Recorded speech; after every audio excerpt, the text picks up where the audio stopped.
मेरा नाम है निखिल शर्मा और आप देख रहे हैं मेरे YouTube चैनल निखिल शर्मा के नाम से। तो आज हम पढ़ेंगे गाउस का अनुप्रयोग नंबर 2। अनुप्रयोग नंबर 1 हम पहले पढ़ा चुके हैं, अब हम पढ़ेंगे अनुप्रयोग नंबर 2। अनुप्रयोग नंबर 2 क्या है? गाउस के नियम की सहायता से किसी खोखले गोलीय कोष के कारण किसी बिंदु पर विद्युत क्षेत्र की तीव्रता के लिए सूत्र की स्थापना। किसी खोखले गोलीय कोष के कारण हम क्या करेंगे? किसी बिंदु पर विद्युत क्षेत्र की तीव्रता के लिए सूत्र की स्थापना करेंगे।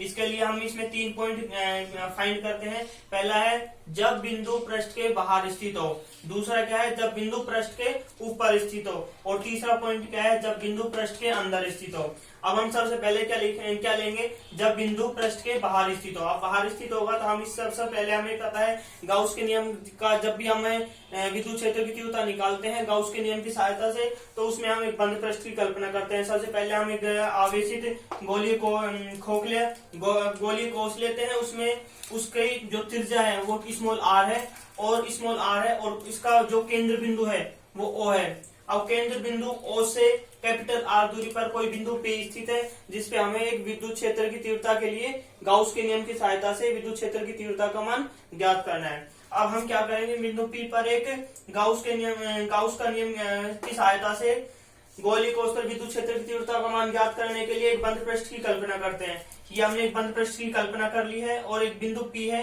तो इसमें आगे हम फाई जो होता है, जो टोटल विद्युत फ्लक्स होता है वो क्या होता है? फाई बराबर summation Q upon epsilon not. उसके बाद हमारे पास समेशन क्यू क्या है? यहाँ पे हमारे पास समेशन क्यू है, यहाँ पे क्यू, क्योंकि हमारे पास समेशन क्यू क्या होता है? सभी जितने भी हमने आवेश लिए हैं उन सभी का योग होता है समेशन क्यू। हमारे पास यहाँ पर एक ही आवेश है प्लस क्यू आवेश है, तो हम यहाँ पे क्या लेंगे? क्यू लेंगे। उसके बाद समेशन क्यू की जगह रखेंगे क्यू फाई बराबर क्यू अपॉन एप्सिलॉन नॉट, और ये इक्वेशन हो जाएगी 1।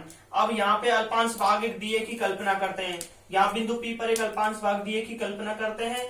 कल्पना करने के बाद विद्युत क्षेत्र की तीव्रता और अल्पांश भाग की दिशा एक ही है, तो यहाँ पे थीटा क्या हो जाएगा? थीटा बराबर 0 डिग्री, क्योंकि दोनों ही एक ही दिशा में है। अब हम एक अल्पांश भाग डीए की कल्पना की है। अब यहाँ पे क्या करेंगे? फाई बराबर बंद समाकलन E vector dot DA vector. ये क्या कहां से आया अपने पास?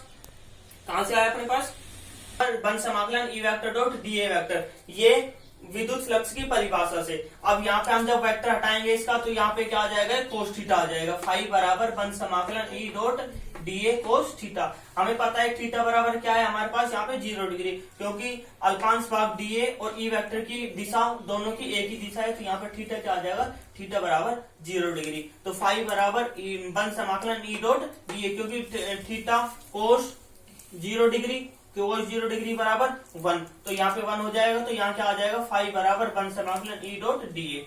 अब हम क्या करेंगे? हमें पता है जो बंद समाकलन डीए की वैल्यू क्या हो जाएगी? 4 पाई आर स्क्वायर, क्योंकि जो हमने ये बंद पृष्ठ लिया है इसका संपूर्ण पृष्ठीय क्षेत्रफल क्या हो जाएगा? 4 पाई आर स्क्वायर। अब हम बंद समाकलन डीए की जगह क्या रख देंगे? 4 pi R square. 4 pi R square रखने के बाद फाई बराबर E 4 pi R square. Capital R क्यों लिया है? क्योंकि जो हमने गाउस के नियम की जो गाउस का बंद पृष्ठ लिया था उसकी त्रिज्या कितनी है? ओ से कितनी है? आर, कैपिटल आर है, तो हमने यहाँ पे क्या लिया? Capital R. तो फाई बराबर ई 4 पाई आर स्क्वायर। ये होगा इक्वेशन नंबर 2। इक्वेशन नंबर 1 और 2 से इन दोनों की कंपैरिजन करेंगे। इक्वेशन नंबर 1 क्या आई थी हमारे पास? फाई बराबर क्यू अपॉन एप्सिलॉन नॉट, और इक्वेशन नंबर 2 क्या थी?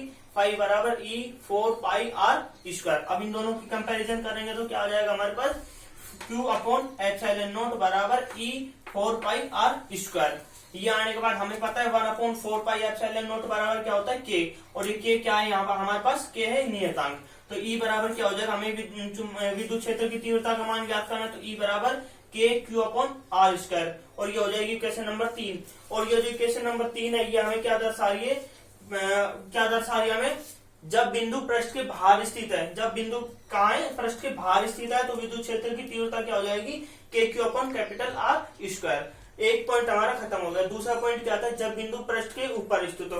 अब हमें देखना है कि जब बिंदु पृष्ठ के ऊपर स्थित होगा तो स्मॉल आर और कैपिटल आर एक ही हो जाएगा, क्योंकि जो उसकी गोलीय कोष की, जो खोखले गोलीय की जो त्रिज्या है वो, और हम जो बंद पृष्ठ की कल्पना करेंगे उसकी त्रिज्या एक ही हो जाएगी। तो आर बराबर स्मॉल आर बराबर कैपिटल आर। अब हमारे पास जो इक्वेशन नंबर 3 आई थी उसी में क्या करेंगे हम, इस कैपिटल आर की जगह क्या लिख देंगे स्मॉल आर, क्योंकि आर बराबर क्या है, स्मॉल आर बराबर कैपिटल आर है। तो ई बराबर k q upon are square. और ये जो समीकरण नंबर 4 आएगी, समीकरण 4 क्या दर्शाएगी, जब बिंदु पृष्ठ के ऊपर स्थित होगा तो हमारे विद्युत क्षेत्र की तीव्रता क्या आएगी, ई बराबर k q upon are square. अब हमारा तीसरा पॉइंट क्या आता है, जब बिंदु पृष्ठ के अंदर स्थित हो। जब बिंदु पृष्ठ के अंदर होगा तो विद्युत क्षेत्र की तीव्रता का मान 0 होगा। 0 क्यों होगा, क्योंकि हमारे पास विद्युत क्षेत्र की तीव्रता का मान ज्ञात करने के लिए हमारे पास क्या, यहाँ पे क्या है एक चीज Q, और विद्युत जब भी हम किसी गोले के अंदर जब आवेश का मान ज्ञात करते हैं तो आवेश का मान गोली कोष के अंदर क्या होता है, 0 होता है। इसलिए हमारे पास यहाँ क्या हो जाएगा, E बराबर Q और Q की वैल्यू कितनी, 0 हो गया अपॉन आर स्क्वायर। तो 0 होने के बाद तो E बराबर क्या हो जाएगा, सारा ही 0 हो जाएगा। तो हमारे पास जब गोलीय कोष के जब कोई बिंदु पृष्ठ के अंदर स्थित होगा तो विद्युत क्षेत्र की तीव्रता का मान क्या आएगा, विद्युत क्षेत्र की मान क्या आएगा, 0। हमारे पास सबसे पहले क्या आया था, जब बिंदु पृष्ठ के बाहर स्थित हो, बाहर स्थित होगा तो क्या आएगा, E बराबर k q upon capital R square. जब बिंदु पृष्ठ के ऊपर स्थित होगा तो क्या आएगा, E बराबर k q upon small r square. ठीक है, और जब बिंदु पृष्ठ के अंदर स्थित होगा तो क्या आएगा, E बराबर 0। Thank you.